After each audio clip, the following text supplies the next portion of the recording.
जीवन में ज़्यादातर स्थितियाँ ऐसी होती हैं जिसमें हमारे पास दो विकल्प होते हैं, परंतु समस्या की बात यह है कि हम समझ ही नहीं पाते कि हमें चुनना क्या है, क्या सही है।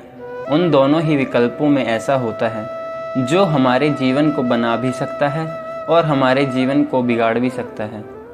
एक छोटी सी कहानी महात्मा बुद्ध के जीवन से जो आपको बताएगी कि निर्णय कैसे लें। यदि आप जानना चाहते हैं तो इस वीडियो को अंत तक ध्यानपूर्वक ज़रूर देखिए। एक बार गौतम बुद्ध एक गांव में अपना उपदेश दे रहे होते हैं। सभी गांव वाले उन्हें प्रेम से सुन रहे होते हैं। यह उस समय की बात है जब लोग महात्मा बुद्ध का आदर सत्कार करते थे, पर ऐसा हमेशा से नहीं था। शुरुआत में जब गौतम बुद्ध किसी गांव में जाया करते थे तो गौतम बुद्ध का विरोध करने वाले लोग ज़्यादा हुआ करते थे, पर जैसे जैसे लोगों ने उन्हें सुनना शुरू किया, लोगों की विचारधारा बदलने लगी और लोग महात्मा बुद्ध से जुड़ने लगे, उन्हें पसंद करने लगे। सभी गांव वाले बुद्ध को ध्यान से सुन रहे थे। उन लोगों में एक व्यक्ति दूसरे गांव का वहीं पर बैठा हुआ महात्मा बुद्ध की बातें सुन रहा था। महात्मा बुद्ध का उपदेश पूरा होने के बाद महात्मा बुद्ध वहां से जाने लगते हैं। वह व्यक्ति दौड़कर महात्मा बुद्ध के सामने आ जाता है और उन्हें रोकने लगता है और हाथ जोड़कर विनती करता है, हे महात्मा बुद्ध, एक बार आप हमारे गांव में भी आएं। वह व्यक्ति एक किसान था। उस किसान की ये बात सुन महात्मा बुद्ध का एक भिक्षु उस किसान से कहता है, क्षमा करें, पर हम कुछ दिन पहले ही आपके गांव में गए थे। पर वह किसान नहीं मानता और महात्मा बुद्ध से विनती करने लगता है कि बुद्ध, कृपया करके आप एक बार हमारे गांव में भी आएं। महात्मा बुद्ध उस व्यक्ति से कहते हैं, हम तुम्हारे गांव अवश्य आएंगे, तुम चिंता ना करो। यह बात कहकर महात्मा बुद्ध वहां से चले जाते हैं। अगले दिन सुबह ही महात्मा बुद्ध अपने शिष्यों और भिक्षुओं के साथ उस गांव के लिए प्रस्थान कर देते हैं। कुछ ही देर में महात्मा बुद्ध और उनके भिक्षुक गांव में पहुंच जाते हैं। महात्मा बुद्ध को देखते ही सभी गांव वालों की भीड़ उमड़ जाती है। गांव के सभी लोग महात्मा बुद्ध के पास आते हैं और बैठ जाते हैं। लोग अपने प्रश्न को महात्मा बुद्ध से करते हैं और महात्मा बुद्ध उनके सभी प्रश्नों के उत्तर देते हैं। गांव के सभी लोग महात्मा बुद्ध के पास आ जाते हैं, लेकिन वह किसान महात्मा बुद्ध के पास नहीं आता। वह किसान महात्मा बुद्ध के पास इसलिए नहीं आ पाता क्योंकि आज सुबह ही उसके 2 बैल खो गए हैं, जो उसकी रोजी रोटी का साधन थे।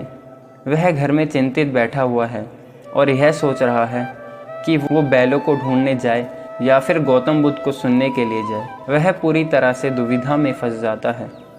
उसके पास 2 विकल्प होते हैं, या तो वह बुद्ध के पास जाए और महात्मा बुद्ध को सुने क्योंकि उसने ही महात्मा बुद्ध को अपने गांव में आमंत्रित किया है, और दूसरा विकल्प उसके पास यह होता है कि वह अपने बैलों को ढूंढने जाए। बहुत देर सोचने के बाद वह एक विकल्प चुनता है। वह किसान चुनता है कि वह बैल ढूंढने जाएगा और वह वन की तरफ अपने बैलों को ढूंढने निकल जाता है। महात्मा बुद्ध और उनके सभी भिक्षुक उस किसान का इंतजार कर रहे होते हैं जिसने महात्मा बुद्ध को बुलाया था। बहुत देर इंतजार करने के बाद महात्मा बुद्ध और उनके भिक्षुक गांव से चले जाते हैं। किसान की बड़ी मेहनत के बाद आखिरकार वो अपनी दोनों बैलों को ढूंढ लेता है, लेकिन वो बहुत दुखी होता है। उसे इस बात की खुशी तो थी कि दोनों बैल मिल गए, पर उसे उससे ज़्यादा दुख इस बात का था आज उसने ही महात्मा बुद्ध को इस गांव में बुलाया था और वह ही महात्मा बुद्ध से मिलने नहीं जा सकता। अगले दिन सुबह ही किसान महात्मा बुद्ध को ढूंढते ढूंढते महात्मा बुद्ध के पास पहुंच जाता है और उनके चरणों में गिरकर रोने लगता है। महात्मा बुद्ध उस किसान से कहते हैं, तुम रो क्यों रहे हो? तब वह किसान महात्मा बुद्ध से कहता है कि मैंने ही तो आपको अपने गांव में बुलाया था और मैं ही आपसे मिलने ना आ सका। मैं आपको बताना चाहता हूँ कि मैं आपको मिलने क्यों नहीं आ पाया। कल मेरे दोनों बैल वन में कहीं खो गए थे और मेरे पास 2 विकल्प थे, या तो मैं आपको सुनने आऊँ या अपने दोनों बैलों को ढूंढने को जाऊँ, जो मेरी रोजी रोटी है। अगर वो मुझे वापस नहीं मिलता तो हमारे भूखे मरने की स्थिति आ सकती थी, इसलिए मैं उन्हें ढूंढने चला गया। मुझे क्षमा करें, मैंने आपका अपमान किया है। महात्मा बुद्ध मुस्कुराते हैं और उस व्यक्ति को गले लगा लेते हैं। और उस व्यक्ति से कहते हैं, अगर तुम उस समय मुझसे पूछते कि तुम्हें क्या चुनना है तो मैं भी यही कहता जो तुमने किया है, क्योंकि अगर तुम बैलों को ढूंढने की बजाय मुझे सुनने आ जाते तो मेरा एक भी शब्द नहीं सुन पाते, क्योंकि तुम सिर्फ अपने बैलों के बारे में ही सोचते। पर अब तुम्हारे बैल तुम्हें मिल गए हैं और अब तुम मुझे आराम से सुन सकते हो।